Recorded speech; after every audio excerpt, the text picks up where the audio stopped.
This is Podco Media Networks. It's the Innovation Podcast with Mark Reed Edwards and Garnett Harriman. Let's start the show. Hi, it's Mark. This week we're back with Mark Gallagher, a renowned figure in the world of F1. Next time, Tommy Williams, who runs the startup food company Tommy's Superfoods. Some great stories about the challenges in that business. Soon, John Finley will join us. John's reviving the great 1970s and 80s brand Underalls. And in the weeks ahead, Carmela Ray on her founding an organization focused on helping people finance fertility treatments.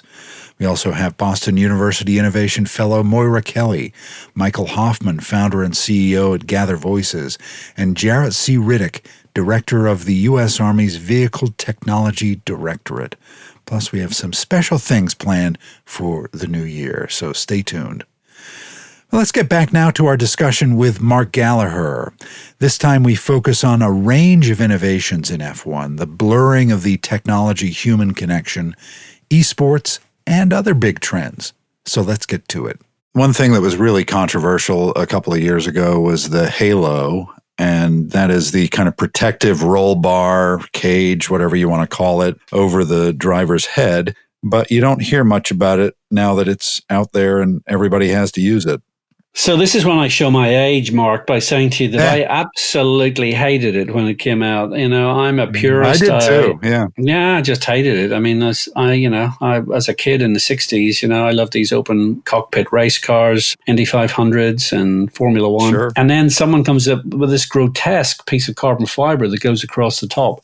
But of course, it's such a simple device and its objective, which is to prevent a large piece of debris entering the cockpit, is, it's such a worthwhile objective. And interestingly, in the sequence of events that has led to Formula One adopting the halo and then other formulas now adopting it as well, actually got a huge amount of impetus in the United States, because we had an ex-Formula One driver called Justin Wilson, who was racing in IndyCar racing, and he suffered a fatal accident, and the fatal injury that he suffered was as a result of a very large piece of debris literally landing on his helmet at a phenomenal speed and velocity, and he was killed instantly. And so the death of Justin Wilson in IndyCar racing really focused everybody on Formula One and the fact that, this is going to happen sooner or later. It's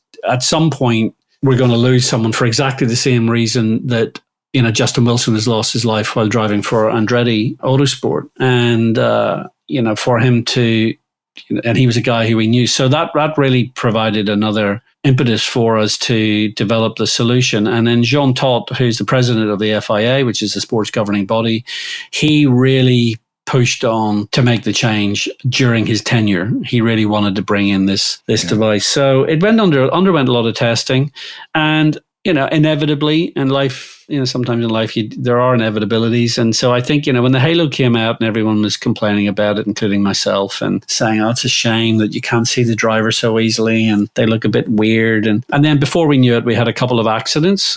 And one of the accidents was in Belgium in 2018, last year. And the driver who nearly got hit on the head by another car. So it was actually Fernando Alonso's car? I remember that, Yeah, went over the top. So the driver that nearly got hit on the helmet by a car going over the top of his cockpit was Charles Leclerc. And Charles Leclerc is now one of Ferrari's drivers. And in fact, he's won 2 Grand Prix this season. So he's like the young superstar in Formula One. So that's given people pause to reflect on the fact that we avoided certainly potentially a serious injury to Charles, and maybe worse, because the halo took the impact of that car coming over the cockpit. So the benefits have been pretty clear. We've also seen a few accidents in lower formula of racing where the halo has really very clearly, demonstrably saved the driver from taking a serious blow to the helmet. And there is no doubt that in terms of, what's going to kill a race car driver, these days, the thing that we have to really focus on is preventing head injuries, because the brain doesn't heal, and we just need to make sure that they're protected under all circumstances. Watch some YouTube videos of old F1 races, and you realize how vulnerable the driver was, much further up in the car, and now they're practically invisible comparatively. And that's one thing that has helped safety. Yeah, no question about it. So we have one of the drivers who I work with from time to time is a guy called Jacques Villeneuve. And Jacques is he's Canadian, and he won the Indy 500 in 1995. He won the IndyCar World Series in 1995, and then he moved to Formula One, and he won the Formula One World Championship in 1997.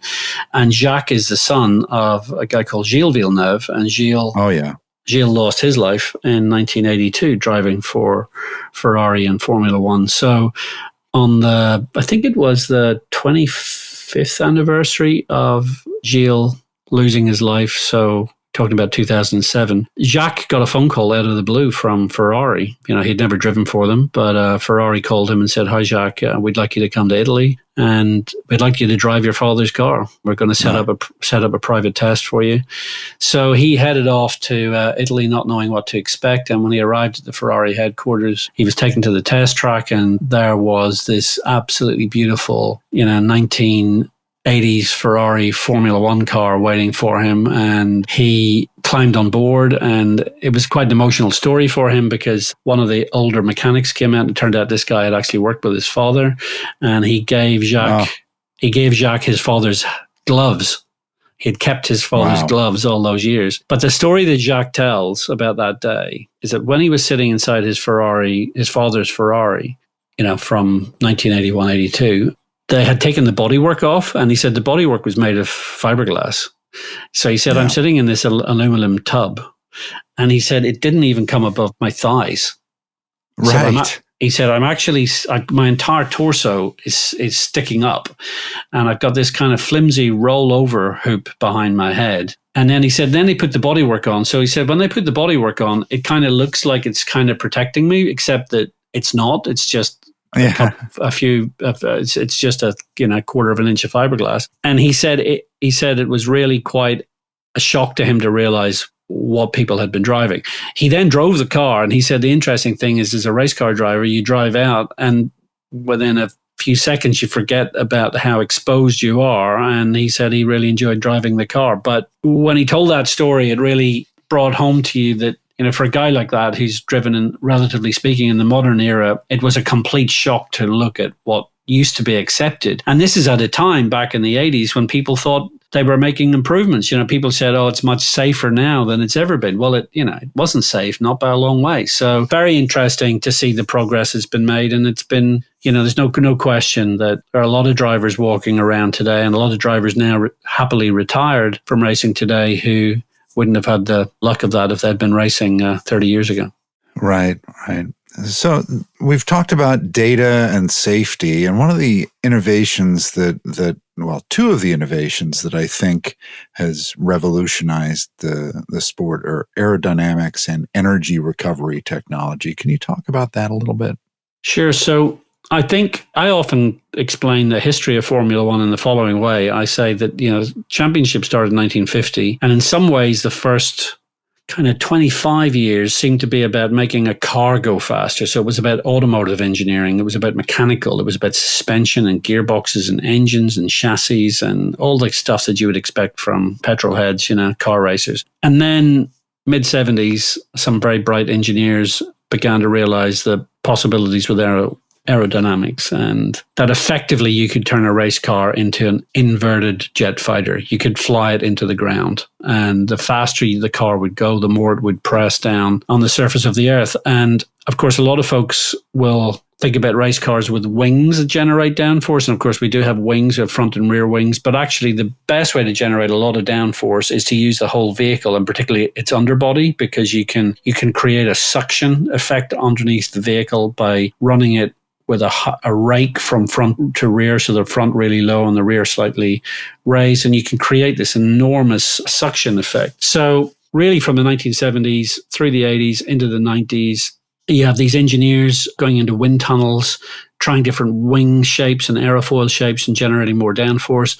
And then our good friend data turns up, and you have this data-driven environment where you can actually put pressure sensors on the wind tunnel models and on the cars themselves, and you can build up very accurate pictures of the airflow. And then, of course, you digitize that and you create computational fluid dynamics where you can actually replicate the airflow on a computer simulation, and suddenly you have what we've had the last 20 years. So as I say, the way I categorize it is the first 25 years was about mechanical engineering. The next sort of 25 years was about manual aerodynamics, if you can put it that way. And now the last 20 years have been about digital aerodynamics and the digitalization journey that we've been on. So a Formula One car today, generates a couple of tons of downforce at speed such that it can go around a 90-degree corner at 170 miles per hour, and the drivers they don't brake. Basically, they don't have to brake because the downforce is giving them all the confidence they need. So you have these crazy speeds being achieved, and so the regulator keeps trying to slow us down, and the aerodynamicists keep getting the speeds up because the sophistication of the aerodynamics is so good. It's, again, also not without unintended consequences. And one of the consequences of this love affair that Formula One has had with aerodynamics is that the cars are now so sensitive to aerodynamics that they struggle to follow the car in front, so that they get turbulence from the vehicle in front. It upsets their performance, and so overtaking has become more difficult. And so slipstreaming, which of the kind that the Mario Andretti generation would have talked about, slipstreaming has become more difficult because as soon as you get close behind someone, you actually lose aerodynamic downforce. So it's a highly complex area of development. I think the other aspect of this whole aerodynamic journey has been that the drivers have ended up driving machines which are inherently more stable than anything that you would have seen in the 50s, 60s or 70s. So the cars are glued to the track. And some would say that's slightly taken some of the mystique out of the racing because the driver's not having to control the car with the same perhaps finesse that maybe they used to. But I'm not sure I go with that criticism. I think that, yes, the driving has changed, but it's still quite an art to driving a car and controlling a car at huge velocities, which they managed to do. And I think anyone watching an onboard camera of Lewis Hamilton in his Mercedes or Charles Leclerc in his Ferrari would agree that what they do is exceptional. There was a second part to your question. About energy recovery technology. Energy. So the energy, the interesting challenges in sport that sometimes raise their head. We have been through quite big changes in Formula One in the last 20 years commercially. So one of the big changes was the ban on tobacco sponsorship. Another big challenge was the financial crisis of 2008, which saw a lot of outflow of revenue from the sport, big commercial sponsors pulling out. And to some extent, the sport's never quite recovered its sponsorship revenue position. And the reason I'm mentioning this is that we've had to then look at where do we put our money that's going to make the sport sustainable. And the automotive industry was very clear. They said to Formula One, okay, so if you want us to keep investing, if you want the car industry to still put money into Formula One, you've got to have technologies that are relevant to the future of mobility and the automotive. So we had the introduction of, initially we started using kinetic energy recovery systems. So this is where you basically harvest energy from the vehicle under braking, and you use that to store electricity in a battery, and then you can unleash that additional electrical power through a electric motor, to augment the power of the internal combustion engine. So kinetic energy recovery systems came along, pretty early on, sort of back in the late 2000s. And I think, to the layperson who would remember, like the Toyota Prius was kind of turned up around that time, kinetic energy recovery systems became kind of quite topical. Things really changed for Formula One in 2014 because going back to 2010, 2011, the governing body and the automotive manufacturers sat down, and I was in those meetings, and what was agreed was that we needed a step change in technology and we needed to develop hybridized solutions. So gasoline, electric, hybrid powertrain technology with energy recovery central to that story. And so the powertrain that was devised, even though not all the technology had been invented, but the powertrain that was agreed upon in 2011 and then introduced in 2014 was a very small internal combustion engine, 1.6 litres, with a single turbocharger on it, but then 2 energy recovery systems. So one of the energy recovery systems is a kinetic energy recovery system. So this, again, it's when you come off the throttle and onto the brakes, the car harvests the energy, the kinetic energy. The forward momentum of the car is used to harvest energy, which is then stored in a battery pack. And of course, that then provides you additional performance when you want it. The second energy recovery system was the tough one. The second energy recovery system was essentially an e-turbo, so a sort of energy waste system associated with a turbocharger, which essentially means that the exhaust gases are used to turn a turbine, which creates electricity. I mean, it's an exhaust-driven or a heat-driven, energy recovery system. So instead of all of those exhaust gases just being used to heat the atmosphere and blow out the tailpipe, all of a sudden those exhaust gases are being used to do something actually very, very useful. And without going into the complexity of this too much, it also has the benefit that if you develop an e-turbo, you're not only harvesting electrical power, you can actually use that electrical power to infill the gap in performance that a turbocharged engine normally has. So a turbocharged engine normally has some lag built into it when you demand power. It usually takes a while for the turbocharger to spin up to speed. But with this very sophisticated kind of e-turbo system, you can infill that with the electrical power. So you get a very, very strong, smooth, powerful delivery. So to give you an idea, those 1.6 litre engines, when they were decided upon 2011, all the engineers were thinking, well, this is going to be, how do we make a race car engine out of a 1.6 litre motor with a single turbo? And at the time, the view was that the energy recovery systems would generate about 160 brake horsepower, and that the 1.6 litre engine would produce about a 600 brake horsepower. So we thought, put the two systems together, we'd have about 760 brake horsepower, maybe 800 brake horsepower. We've ended up with 1,000. So we've got 1,000. So we got 1,000 brake horsepower from a 1.6 litre engine, a hybrid energy recovery system. And again, I'm going to go back to my favorite topic. Because of this digital world, the engine manufacturers have been able to better understand what's happening inside an engine when you're combusting the fuel and air. They've been able to design much more efficient fuel delivery systems. And we are using about 60% less fuel than we were using in Formula One 10 years ago, and about 40% less fuel than we were using in Formula One back in 2013. So huge reduction in our use of fossil fuels.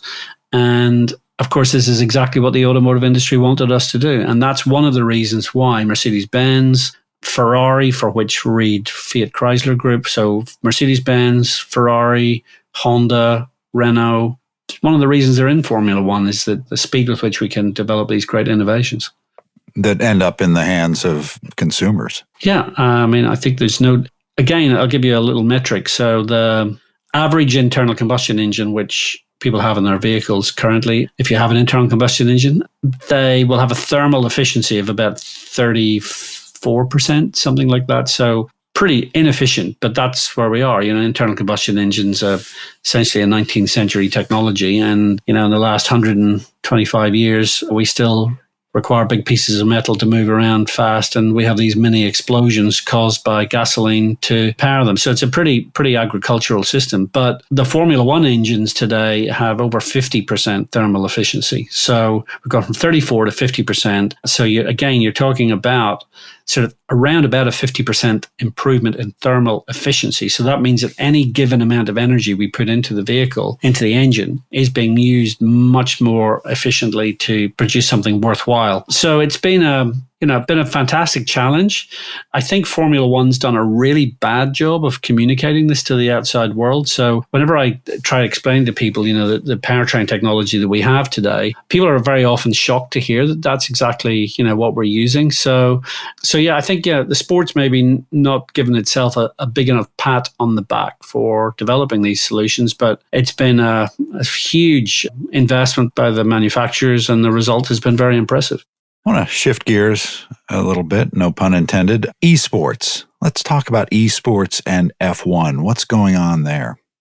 Well, I was very fortunate that when I was at Jordan, we were sponsored by Sony PlayStation. And I remember bringing home a PlayStation back in 94. And I think that was the first Formula One game. And so my son, who was born that year, he grew up PlayStation generation, and same with my boys. Yeah, just amazing. And I used to complain about how much time he was spending on the PlayStation. But the point of the matter is that was being replicated all over the world. Your son, my son, not just sons, but daughters. And so we have this generation of people who have grown up with gaming. And what we're now seeing in Formula One is race car drivers who are gamers. So Max Verstappen and Charles Leclerc, who both are the kind of 21-year-old hotshots in Formula One today, they're both gamers. Max actually games on all the time in between Formula One races. So you can go online and race Max. So,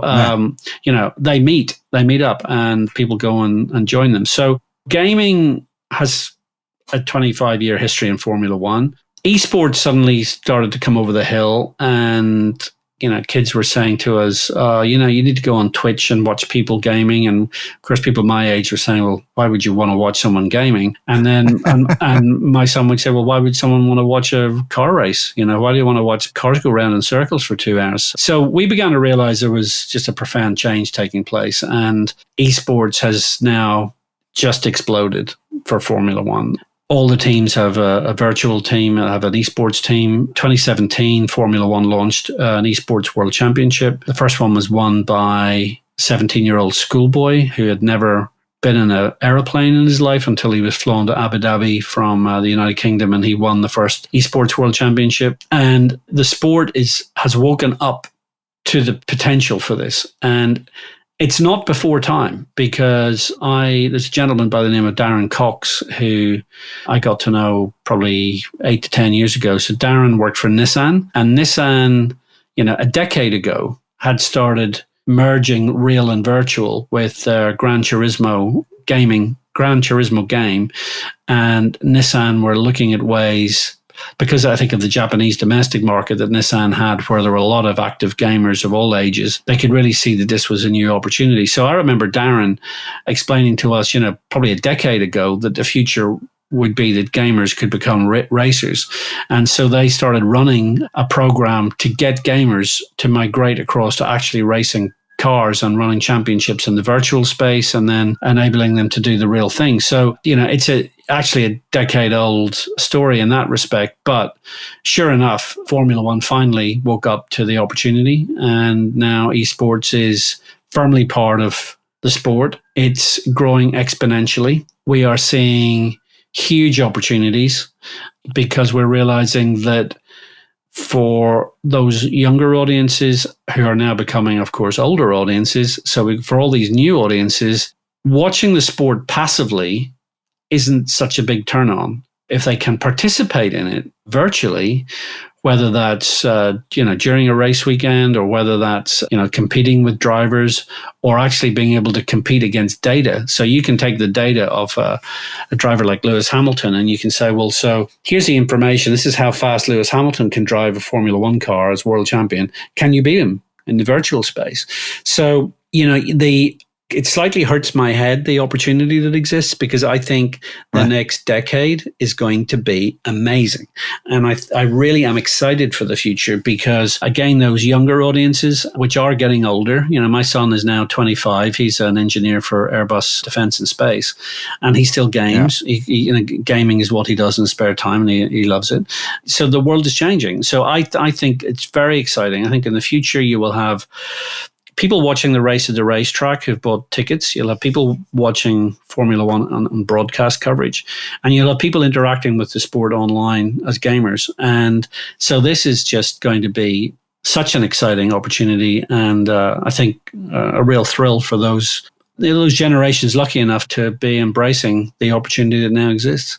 Yeah, speaking of the future, the way we kind of like to wrap up our chats is to gaze into the future. Are there any big trends or things that you're following, whether motorsports or elsewhere, that you want to call attention to for 2019 and beyond? Yeah, I think it'll come as no surprise to know that one of the questions I get asked a great deal is, will Formula One go electric? And I think it will. I was going to ask that. I was going to ask that, yeah. but I didn't. But, yeah, well, so you think it will? I think it will. I think what I personally hope is that we get to a point between 2025 and 2030 where the governing body might consider allowing teams to have different types of power train. And so essentially the governing body doesn't say you have to have an internal combustion engine or you have to have an electric motor. They just say, here is the amount of energy you're allowed to use. So it's all about energy. And whether you use hydrogen fuel cell or whether you use a lithium battery technology or whether you use internal combustion engine or a combination, it's kind of up to you. So I think Formula One has a big role to play in developing some technology solutions and also selling those solutions, to the public. Because I think if we can develop a 220 mile per hour Formula One car, which is powered by sustainable energy resources and can help the automotive industry to not only develop solutions, but also to communicate those to audiences, I think that's going to be very exciting. So that's one thought that fascinates me. The other one is autonomous systems, because self-driving cars are a big topic for a lot of folks. And of course, there's hardly a day goes by that now we don't see a video online of some Tesla driver asleep at the wheel on a freeway somewhere in the United States. There was one in the Boston area yesterday. Yeah. Someone posted a video of the driver and passenger both fast asleep. Yeah, fast asleep or deceased. I mean, who knows? Well, that'll be the next thing. That'll be the next thing. So you'll be overtaken by someone who's unfortunately passed away at the wheel, but doesn't realize it. But anyway, there we go. I think there's the reality is that autonomous systems will, I'm sure, come into racing, and people often look at me and think, well, yeah, hang on a moment, you need the driver. So you think about this scenario where you come into the pit lane, and in the pit lane you're not racing, and the pit lane is an area of high risk. And I think that one of the things I would love to see is that when the cars come into the pit lane, they go into autonomous mode, which will be safer for competitors, safer for the media who are in the pit lane, safer for the pit crews, and a really cool way of saying, okay, so when you're in city mode, autonomous mode, this is how the vehicle operates.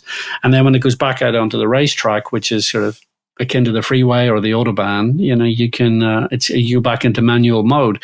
So I think the interplay of technologies in terms of, electric vehicle technology, hydrogen fuel cell technology is going to be interesting. I think autonomous systems have a role to play. I also have a vision of a future 2050 where the world of mobility will have completely changed. And so we will be driving or being driven in cars. Will be very different from what we have today.